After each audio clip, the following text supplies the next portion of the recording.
पल्लवी आनंद पाखु IPS हबार permission आनिबा परे आनंद निजे पल्लवी को यूपीएससी बुक सब दौरान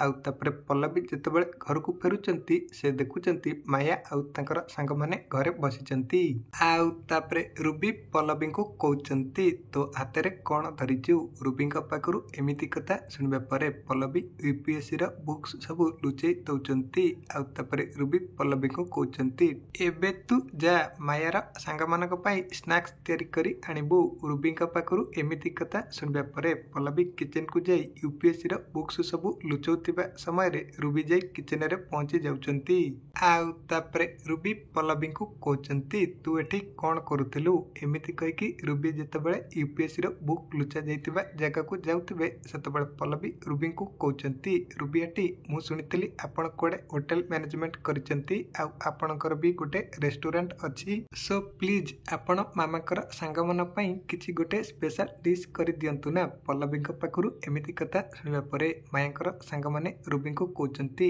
रूबी दीदी आपण एते भल रोषे जानी प्लीज आम मानक गोटे स्पेशल स्नाक्स कर दिंतु ना मायाकर सांग मानक पाखु एमती कथा शुणा पर रूबी से कथा को काटि न पारि रोषे करुचंती आ पल्लवी सेठारु खसिकी चली आसुचंती तेबे दर्शक बंधु पल्लवी प्लान करी रूबी के जो भाव काम लगे आपण मानकु भल लगिला कि जदि हाँ कमेंट रे येस लिखंतु।